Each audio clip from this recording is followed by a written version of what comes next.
가지고 우리 시간 은혜를 나누겠습니다. 찰스 스펄전 목사님의 설교집에 이런 이야기가 있습니다. 불신자가 냉소적으로 예수님을 믿는 어느 성도에게 이런 질문을 합니다. 나와 같이 종교를 갖고 있지 않은 사람과 종교를 갖고 있는 사람에게는 어떤 불이익과 이익이 있습니까? 당신은 신앙을 갖고 있는 사람이나 갖고 있지 않는 사람이나 모두에게 골고루 빛을 나눠주고 있지 않습니까? 태양은 그저 이 질문에 대해 그 사람의 동료인 성도가 이런 말을 합니다. 물론 그렇습니다. 그러나 신앙심이 있는 사람에게는 한 번에 두 개의 태양이 비추고 있습니다. 하나는 그의 몸을 비추고 있지만 다른 하나는 그의 영혼을 비춥니다. 불신자들은 예수님을 믿으나 믿지 않으나 똑같이 살다가 그냥 똑같이 죽는데 무슨 차이가 있느냐라고 생각합니다. 그러나 아까 불신자는 모르는 아주 분명한 차이가 있죠. 그게 뭘까요? 이 시간 이 자리에 인제 계신 성령 하나님께서 우리 모두에게 두 개의 태양을 비춰주시기를 간절히 소원합니다. 우리 19절 말씀을 같이 읽습니다. 그 정죄는 이것이니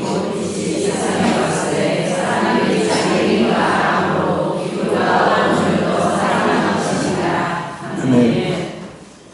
앞절에서 예수님은 예수님을 믿는 사람들은 심판을 받지 않지만 예수님을 믿지 않는 사람들은 벌써 심판을 받은 것이라고 말씀합니다.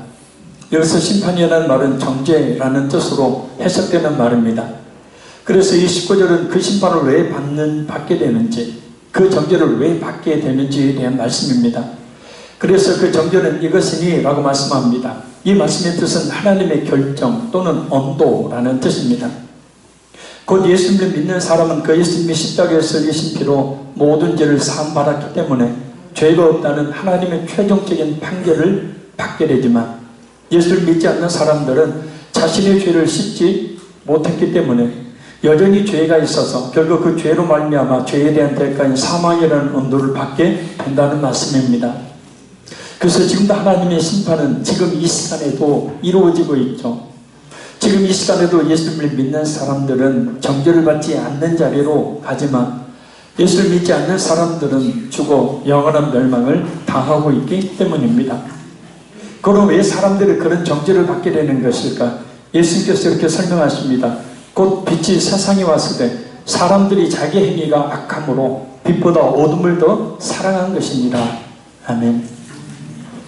여기서 빛은 어둠을 밝혀 스스로 돌아내는 참 빛이신 예수 그리스도를 가리킵니다. 그래서 요한일서 1장 5절을 보면 이렇게 말씀합니다. 우리가 그에게서 듣고 너희에게 전하는 소식은 이것이니 곧 하나님은 빛이시라. 시편 27편 1절입니다. 여호와는 나의 빛이시여 나의 구원이시니 내가 누구를 두려워하리요. 여호와는 내 생명의 능력이시니 내가 누구를 무서워하리요. 빛이 되신 예수님께서 어두운 이 세상을 비춰 어둠을 몰아내고 사람들에게 그 빛을 비추기를 원하셨지만 사람들이 악하며 집에 불을 켜면 바퀴벌레들이 어두운 곳으로 송살같이 숨어버리듯이 어둠을 사랑하여서 그 빛 앞으로 나오지 않는다는 뜻입니다. 여기서 어둠은 단순히 물리적인 어두운 상태를 말하는 것이 아닙니다. 완전히 빛이 차단된 어둠, 곧 뭐냐면 영적으로 하나님과 단절된 영적 죽음의 상태를 말합니다. 그래서 예수님을 믿지 않는 사람들은 영적으로 죽어있는 상태에 있게 되어집니다. 영적으로 죽어있으니 말을 해도 듣지를 않는 거죠. 예수님을 믿어야 된다고 아무리 이야기해도 당신은 죄인이니 회개하지 않으면 그 죄에 대한 대가를 받는다 이야기해도 들리지가 않는 겁니다. 그 죄악의 깊은 소동을 가리킨다고 할 수 있지만 루터의 해석을 취하는 것이 합당합니다. 루터는 여기에서 어둠을 이렇게 해석했습니다. 그리스도 신앙과 반대되는 인간의 이성과 인간의 의견이다. 그러니까 그리스도의 신앙과 반대되는 인간의 그런 이성과 인간의 의견, 그 사람들이 참 생명의 빛 되신 예수님에게로 나오는 것보다 오히려 영적 어둠인 인간 자신의 이성과 생각에 의견에 머물러 있기를 더 좋아했다는 뜻입니다.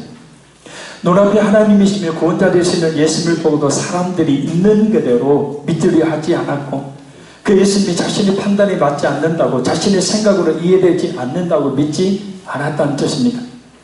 그래서 요한복음 1장 5절에 이렇게 말씀하죠. 빛이 어둠에 비치되 어둠이 깨닫지 못하더라. 죽어 있으니까 그 사람 눈에 아무리 강한 프레시를 비춰도 그냥 눈뜨고 있듯이 예수를 믿지 않으면 에베소서 2장 1절 말씀처럼 영적으로 죽어있는 상태입니다. 영혼이 죽어있다는 말이 아니라 그 영혼이 마치 살아있는 있으되 꼼짝하지 못하고 감각이 없는 식물인간처럼 그 기능을 제대로 발휘하지 못함을 말합니다. 그래서 영적인 것들을, 영적인 세계를 도저히 이해하지 못하는 겁니다. 그저 부패했으나 그래도 그 기능이 살아있는 인간의 이성으로 모든 것을 이해하고 판단하려고 합니다. 그래서 제가 요한계시록을 강의하면서 한 가지 꼭 말씀드렸던 게 있죠. 이단보다 더 무서운 것이 자신의 생각이라는 것 말입니다. 이제 갓 걸음마를 시작한 아이에게 심오한 인생을 이야기해도 들을 수는 있지만 그 깊은 인생 이야기의 의미를 이해하지 못함과 같이 영적인 이야기들을 이해하지 못하죠.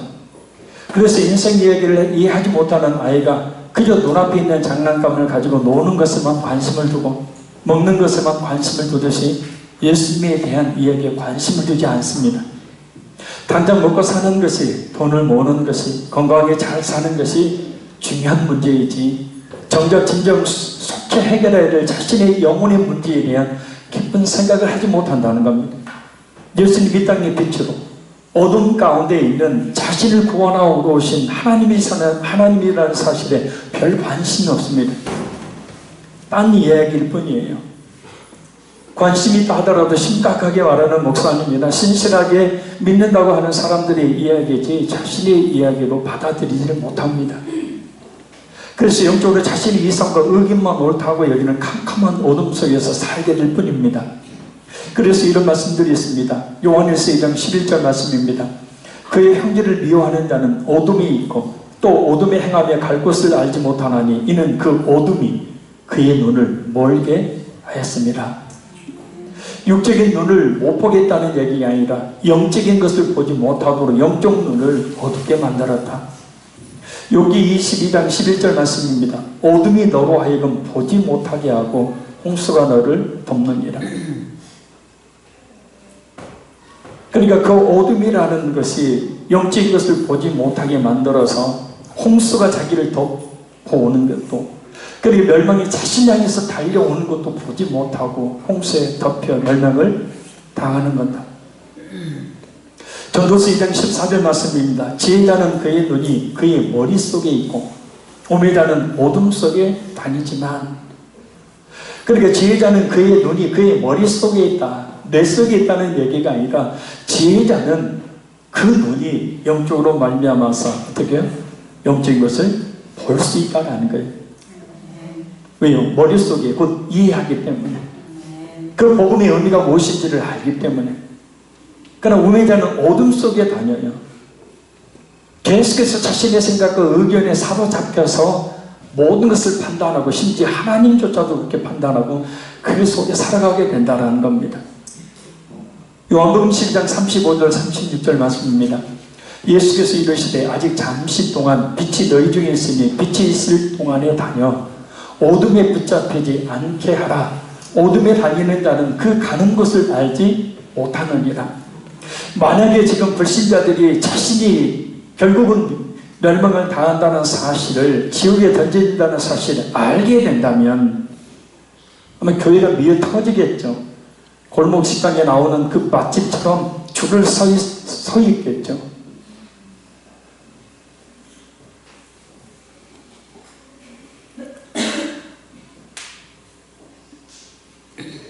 그래서 이 말씀들 종합해 보면 어둠은 그 사람이 영적 눈을 멀게 하여 영적인 것을 보지 못하게 하고 알지 못하게 하니 자신이 가는 말을 알지 못하고 어둠 가운데 행하게 된다는 뜻입니다. 철저하게 자신의 생각과 의견을 의지하면서.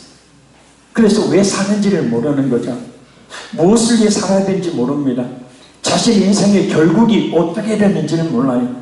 왜냐하면 루터의 말처럼 그리스도의 신앙과 반대되는 인간의 이성과 의견으로 모든 것을 판단은 하지만 올바로 판단하지는 못하는 상태, 영적으로 죽어있는 상태이기 때문입니다. 그래서 예수님께서 이 땅에 오신 거죠.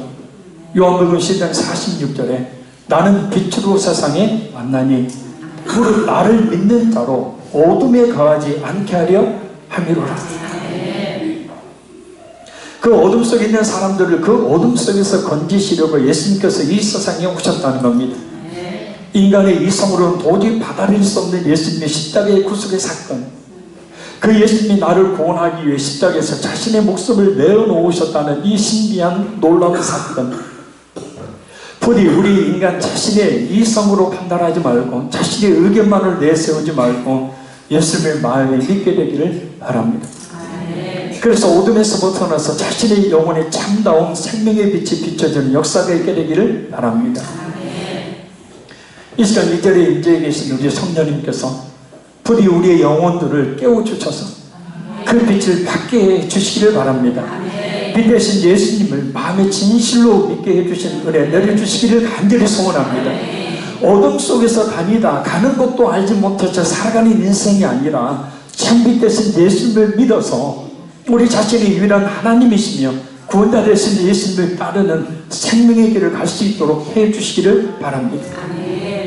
그래서 예수님을 진실로 믿는 사람, 예수님은 빛 앞으로 나온 사람은 그 환한 빛을 비춘 받기 때문에 그 영혼이 살아내야 될 뿐만 아니라 자신이 무엇을 어떻게 살아야 될지를 알고 자신의 인생의 결국이 어떻게 될지를 알기 때문에 하나님께서 원하시는 그 뜻의 살기를 힘쓰게 된다는 거예요.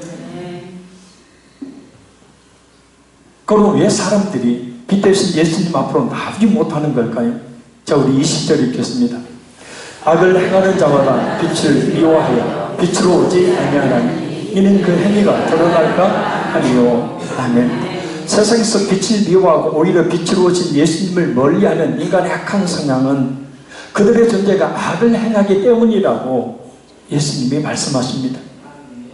뿐만 아니라 결정적으로 빛과 대비되어 자신의 악한 행위가 잘 드러나기 때문이라고 말씀합니다. 종종 우리 교회에서 일어나는 일입니다. 처음 교회 와서 설교를 듣는데 너무 머리가 깨질 듯이 아프다는 겁니다. 앉아있던 자리를 팍 차고 나가고 싶다는 얘기를 종종 많이 듣습니다. 왜 그러는 것일까요?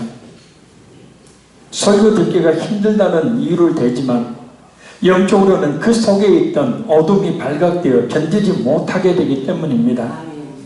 빛이 비춰지니 어둠이 떠나기 위해서 소동을 일으키는 거예요. 우리의 영혼과 육은 하나인지라 영혼의 움직임은 육체에 영향을 미치기 때문입니다. 아니 가만히 있는 나를 왜 죄인이라고 해? 사도행전 7장 54절 말씀입니다. 그들이 이 말을 듣고 마음에 찔려 그를 향하여 이를 갈거늘 스데반이 예수님의 복음을 증거하며 회개하지 않는 유대인들을 책망하자 그들의 설교자인 스데반을 향해 이를 갈았던 장면이라는 말씀입니다. 결국 그들은 스데반을 돌로 쳐서 죽이게 됩니다. 이런 참담한 모습이 있었던 이유는 51절에 스데반이 이런 설교를 했기 때문입니다. 이 목이 곱고 마음과 귀에 할례를 받지 못한 사람들이 너희도 너희 조상과 같이 항상 성령을 거스리는도다. 그러니까 목이 곱고 마음과 귀에 할례를 받지 못했다는 것을 루터의 해석을 적용하면 유대인들은 철저하게 자신들의 이성과 자신들의 소견에 따라 신앙생활을 했던 사람들이죠. 그래서 예수님을 눈앞에 두고도 그 예수님을 믿지를 않았죠. 받아들이지 않았죠. 구원자로 하나님으로 인정하지를 않았습니다. 왜요? 자신들의 생각으로 예수라는 인물을 판단해보니 그렇게 이름 없는 작은 나사렛이라는 동네에서 구세주가 나올 수 없다는 겁니다. 성경이 말씀하고 있음에도 불구하고 정치적인 왕에 대해서 자신들 로마의 압제에서 해방시켜줄 그런 왕이어야 되지. 그냥 십자가에서 인간들의 죄를 지고 험하게 죽어가는 그 못난 모습, 어찌 그를 하나님으로, 어찌 그를 구원자로, 어찌 그를 자신들의 왕으로 인정할 수가 있겠느냐라는 거예요. 그러니까 철저하게 자신의 이성과 소견에 따라서 예수님을 바라보는 거예요. 그러니 예수님은 도저히 믿을 대상이 아니에요. 오히려 저 예수라는 인물은 사회를 선동하고 자신들의 이익과 권세와 불이익을 가져다들 권세를 없애버리고 자신들에게 불이익을 가져다 줄 존재로만 여기게 되는 거예요. 그래서 그렇게 마음과 귀에 할례를 받지 못하는 사람, 너희도 너희 조상과 같이 항상 성령을 거스리는도다. 이렇게 정면으로 유대인의 어둠에 빛을 비추는 설교를 했기 때문입니다. 제가 설교를 잘한다는 얘기가 아니고 또 아까 그분들이 잘못되었다는 말도 아닙니다. 빛이 비춰지면 그 속에 있는 어둠이 자신들의 정체가 드러나기 발악을 하는 거예요. 그래서 그런 현상들이 나타납니다. 자신의 죄악을 들춰내는 빛이 비추니 그것을 감추고자 당연히 빛을 싫어하는 겁니다. 대판 부부싸움을 하고 교회에 왔더니 목사님이 하는 설교가 그렇게 서로 미워하고 싸우면 예수 믿는 것이 아니다. 그런 설교를 하필 그때 나왔어요. 그날 저녁에 바로 전화가 왔습니다. 남편이 난리예요. 왜? 어제 부부싸움 했는 걸 목사님한테 일렀다고. 그래서 목사님이 설교 중에 그런 얘기 했다고 지금 난리예요.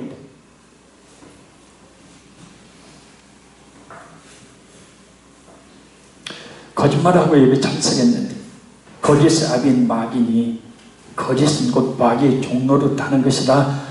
설교를 하필 듣게 되면 그 사람이 그 설교를 듣기 싫어하는 것과 같죠. 자꾸 여러분들이 죄인이라는 말을 하니 싫으시죠? 그냥 좀 재미있고 유익한 설교하지 영작 하며 설교하고 또 그런 설교를 듣는 것이 혹시 부담이 되시는 않습니까? 근데 설교를 할 때마다 이런 생각이 듭니다.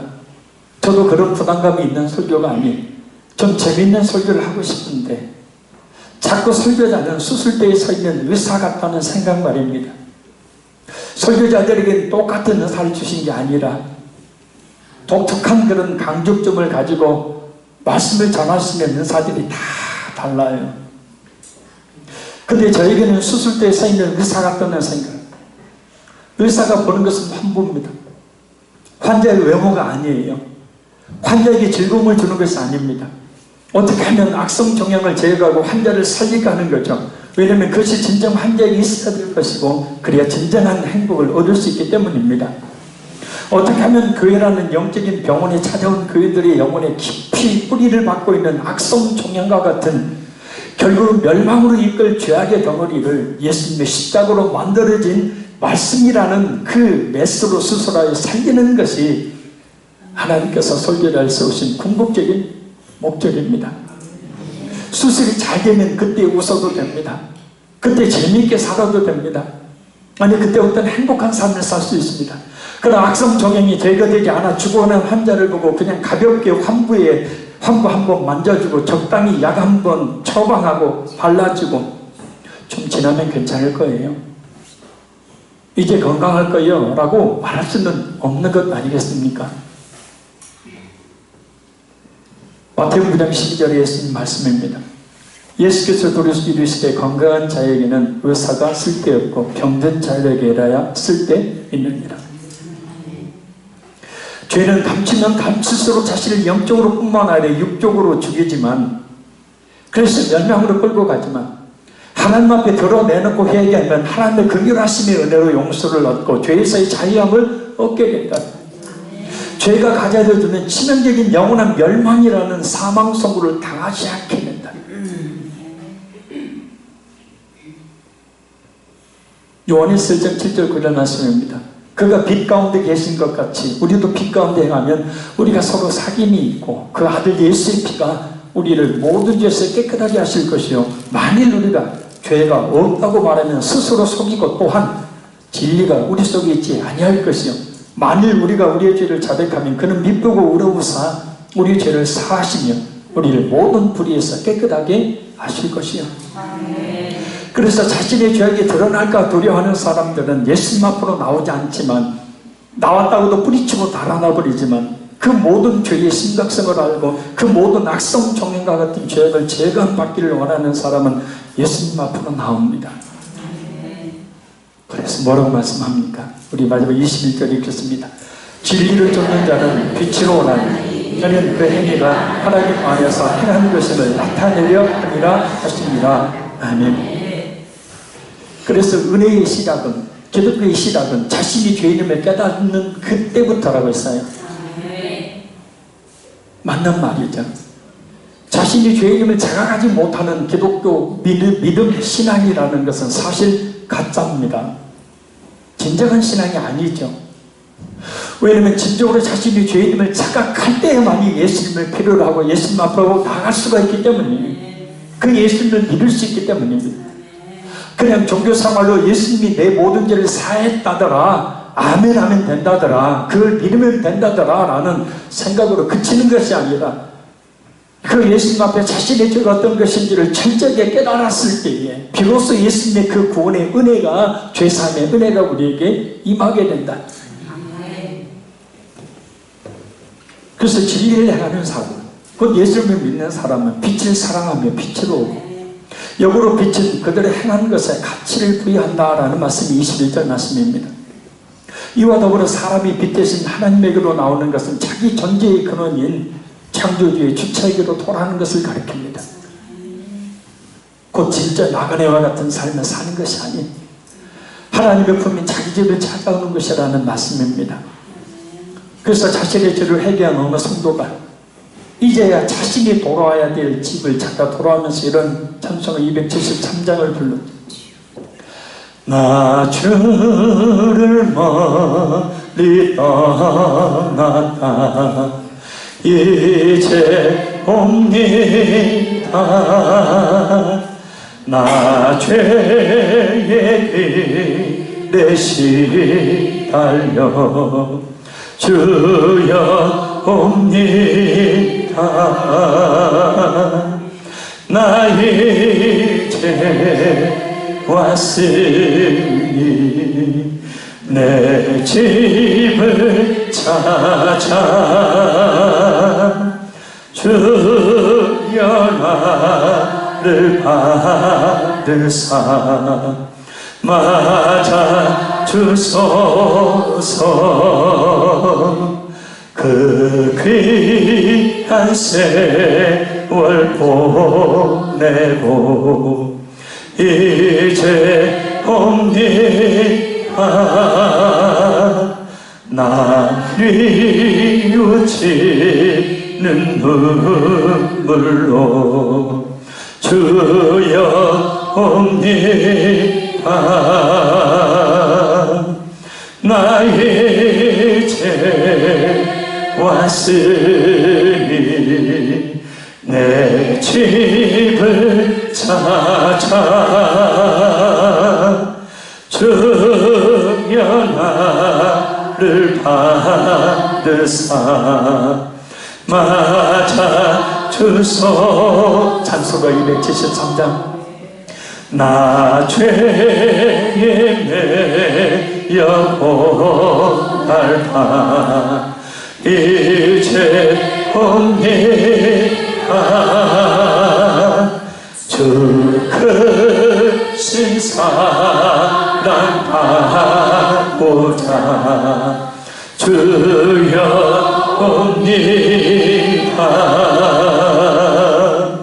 나 이제 왔으니 내 집을 찾아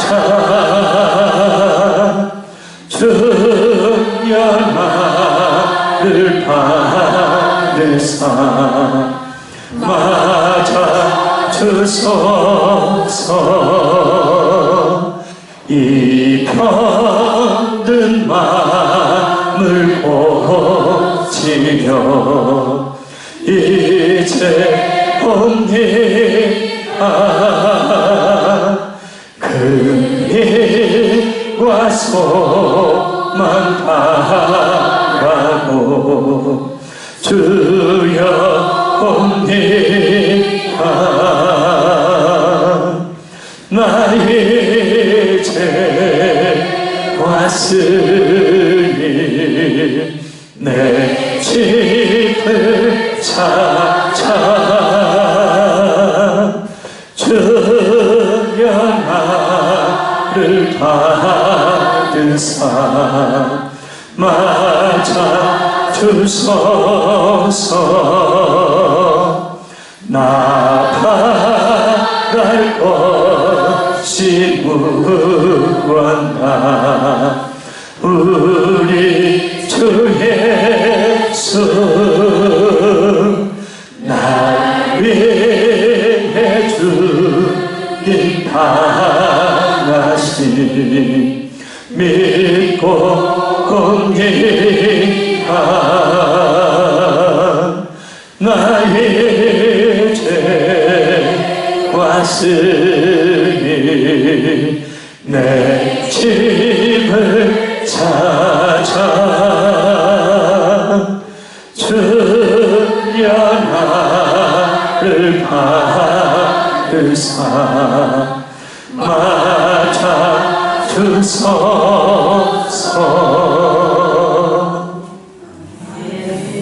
나 죄에 매여 고달파 이제 옵니다. 주 크신 사랑 받고자 주여 옵니다.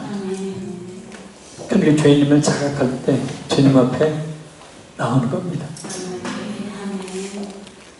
고린도후서 4장 6절 말씀입니다.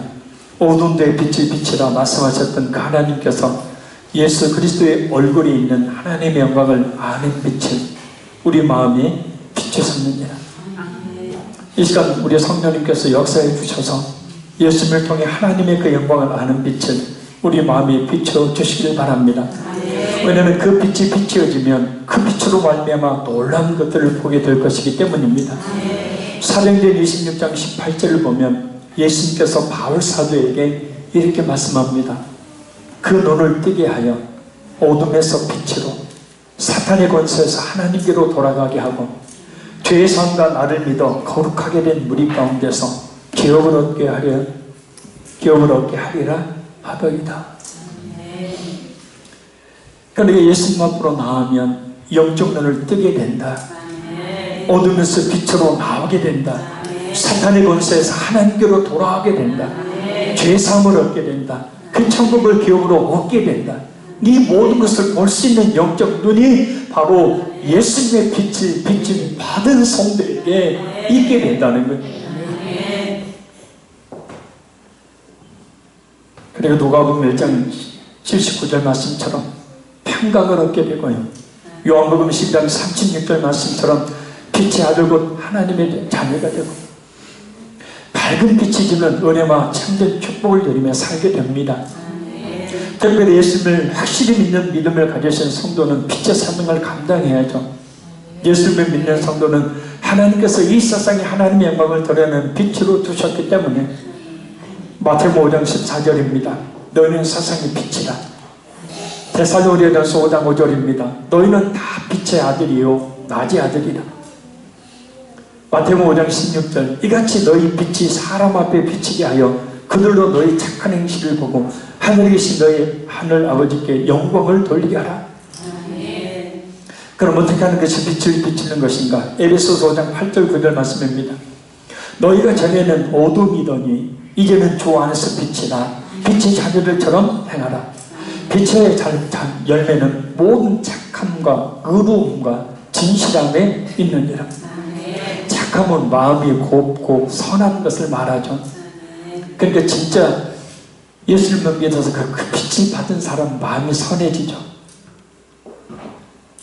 의로움은 떳떳하고 옳은 것, 곧 예수를 믿는 의뿐만 아니라 떳떳하고 옳은 삶을, 정직한 삶을 사는 것. 진실함은 거짓이 없음을 뜻합니다. 더 이상 설명이 필요 없죠. 빛의 자녀 예수를 진실하게 믿는 성도는 착하고 정직하고 진실하게 산다. 모든 사람들이 악한 마음을 가지고 살아도 우리 성도들은 착한 마음을 가지고 살아야 합니다. 다른 사람들 모두 잘못된 부정과 불법의 길을 가도 우리 자신은 떳떳한 옳은 길을 가야 합니다. 모든 사람들이 거짓을 일삼고 남을 속여도 우리 믿는 성도들은 거짓이 없어야 합니다. 이것이 빛의 자녀답게 사는 겁니다. 이것이 예수를 믿는 사람답게 사는 겁니다. 아주 면밀히 우리 자신의 모습을 살펴봐야 합니다. 나는 과연 착한가? 나는 과연 정직한가? 나는 과연 진실한가? 이런 빛의 열매를 통해서 아직도 어둠 가운데 있는 세상 사람들을 빛 앞으로 인도하는 그런 성도들이 되어야 합니다. 계속 어둠에 살도록 내버려 둘 수는 없지 않겠습니까?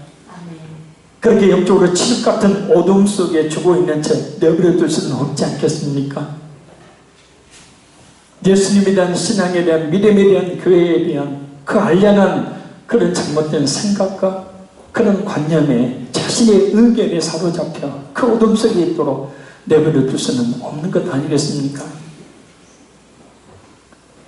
가족이, 친척이, 친구가, 애인이 믿지 않는다면, 그래서 그 어둠 속에서 자신의 그런 이성과 자신의 소견으로 하나님에 대해 이야기한다면 바르게 복음을 증거해서 그 영혼들을 살리는 것이 진정 우리 자신의 사명이자 의미인 줄 믿습니다. 복음을 전하지 않고 사랑한다고 하는 말은 성경에서 보면 거짓말입니다. 그 사랑한다는 말은 거짓말입니다. 믿지 않는 자녀가 있는데 교회 가자는 말 한마디 않고 예수 믿어라는 말 한마디 않고 사랑한다 이야기하는 것은 진짜 거짓 중에 최고의 거짓입니다. 그 사랑은 아가페 사랑이 아니니까요. 그래서 믿지 않는 가족들 구원하려고 아가페, 무조건적인 헌신과 희생이죠. 바라고 원하는 것 없이 철저히 희생하고 헌신함으로 그 사랑으로 그 영혼들을 주께로 인도하는 삶을 살죠. 결론적으로 말씀드립니다. 몇 년 전 우리나라 전 국민의 마음을 아프게 했던 사건이 북경에서 일어났었습니다. 세계 수많은 사람들의 마음을 아프게 했던 사건입니다. 우리 살기 위해 북경의 일본 대사관에 무단 진입을 시도하다가 경비를 서던 중국 공안에 잡혀서 실강의를 하던 탈북자들의 그 살기 위한 철저한 처절한 몸부림이 그것입니다. 대사관으로 들어가는 출입문을 붙잡고 살려달라는 소리를 지르며 발버둥을 치는 탈북자, 이 탈북자들을 못 들어가게 하기 위해서 필사적으로 몸을 붙잡고 끌어내려는 중국 경비견들의 몸싸움은 사느냐 죽느냐의 싸움이었죠. 한 발만 더 내디디게 되면 사는데 결국 일본 대사관의 보호를 받지 못하고 중국 공안에 끌려가는 안타까운 모습이었습니다. 이런 장면을 묘한 웃음을 띠며 바라보던 일본 대사관 직원의 모습이 전 세계의 분노를 샀죠. 대사관은 곧 일본 땅과 같으니 그들이 놔두라고만 했어도 그들의 손을 붙잡고 한 발짝만 떼도록 만들어줬어도 살았을 텐데 그 살기 위해서 몸부림치고 있는 그들의 모습을 보고 비웃듯 웃고 있는 그들의 그 모습이, 근데 놀랍게도 한참의 시간이 흐른 후 북한으로 송환되어 갈 줄만 알았던 이들이 제3국을 거쳐 우리나라로 돌아오게 되었죠. 공항에 이들을 취재하기 위해서 나온 수많은 내외신 기자들이 소감을 묻자 첫 마디가 이거였습니다. 먼저 하나님께 감사드립니다. 그 한마디가 얼마나 가슴을 찡하게 하든지 눈물을 흘렸던 기억이 생생합니다. 공헌에 대한 진실한 감사가 갈수록 사라져가는 오늘 그리스도인들의 마음을 다잡게 하는 고백. 그날을 얼마나 애타게 기다렸을까요? 그날을 위해 얼마나 하나님께 기도했을까요? 그리고 그날이 다가오자 얼마나 기뻤을까요? 얼마나 행복했을까요? 아직 믿지 않는 사람들은 그것을 알지 못해서 예수님을 거부하고 예수님을 부인하지만, 그러나 그들이 주께로 돌아와서 그 삶의 빛을 비춤 받았을 때에 나를 주께로 인도했던 내 사랑하는 친구가, 내 가족이, 내 형제들이 얼마나 귀하게 얘기했지, 얼마나 그 구원의 기쁨이, 얼마나 그 감격이 엄청난 것일까요?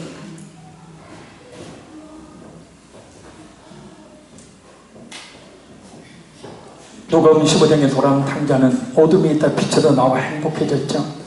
삭개도 어둠이 있다 빛으로 나와 참 행복한 삶을 찾았습니다. 바울 또한 어둠이 있다 빛으로 나와서 그 빛을 선전하러 다니는 사람이 되었고, 어거스틴도 방탕의 어둠에서 빛으로 나와서 하나님께 크고 귀하게 쓰임받는 위대한 하나님의 종이 되었습니다. 예수님을 진심으로 마음을 믿어 그 생명의 창빛을 비친 받아야 합니다. 그래야 진정 구원을 받을 수 있습니다. 진짜 행복할 수 있다고요. 참된 평안을 누리는 삶을 살 수 있습니다. 하나님의 축복 진짜 받을 수 있어요. 하나님께서 우리 앞길을 환하게 비춰주시는 삶을 살 수 있습니다. 그러니 돌아와야 합니다. 하나님께로 가까이 돌아와야 합니다. 하나님께 가까이 와 계시면 더 가까이 돌아와야 합니다. 빛 앞으로 확실히 나와보십시오. 어떤 삶을 하나님께서 살게 하시는지 알게 될 겁니다. 기도하겠습니다. 살아계신 하나님 아버지, 예수님 진심으로 마음이 믿어 그 생명의 참빛을 비춤 받는 우리 모두 되기를 원합니다. 진정 구원을 받을 수 있는 그런 믿음 이 시간 우리에게 주셔서 그 믿음으로 말미암아 그 빛을 비춤 받아 진정 행복한 삶을, 참된 평안을 누리는 삶을, 하나님의 복을 받는 삶을, 우리 앞길을 환하게 비춰 인도해 주시는 삶을 살 수 있도록 도와주시기를 간절히 원합니다. 어둠에 있어서 자신의 그 죄 없는 생각을 의지하며 자신의 의견만 내세우며 하나님에 대해 평가하고 교회에 대해 사람에 대해서 평가하는 그 어둠을 믿지 않는 불신 가족들과 친척들과 이웃들이 있다면 주여 이 시간 간절히 기도하오니 그 어둠이 떠나게 하여 주옵시고 우리 그들에게 생명의 빛이 참된 빛이 비춰지는 역사가 있게 도와주시기를 간절히 원합니다. 우리의 착함과 우리의 의로움과 우리의 진실함에 그 빛의 아름다운 열매로 믿지 않는 사랑하는 자녀들을 주께로 인도하게 하시고 그들의 빛 앞으로 나와서 그 빛의 영광에 거하여서 외치게 될 그 놀라운 기쁨과 감격의 그 소리들을 소망으로 삼고 우리 자신이 희생하며 공을 증가하는 은혜가 있게 도와주시기를 간절히 원합니다. 사랑이 무엇인지 우리 자신이 그 사랑의 의미를 깊이 깨닫고 아직도 죽어가는 그 살아가는 영혼들을 진정 사랑하여서 우리 자신을 철저하게 희생하며 우리 자신을 무조건적으로 하나님의 미랄과 같이 썩어지는 열매를 위해서 그 영혼을 살리는 은혜 있게 도와주시길 간절히 원합니다. 주님, 우리 앞에 모든 성도들의 가족들 중에 믿지 않는 사람 단 한 사람도 없기를 원합니다. 친척이 형제들 중에 믿지 않는 사람 단 한 사람도 없기를 원합니다. 어둠에 갇혀있는 그들을 해방시켜 주셔서 그들을 주께로 돌아오게 하시고 그들의 주의 거룩한 자녀가 되어줘서 빛을 비춰주신 하나님의 은혜와 축복을 받는 그런 삶을 살아갈 수 있도록 역사하여 주옵소서. 믿사오며 예수님 이름으로 기도합나이다. 아멘.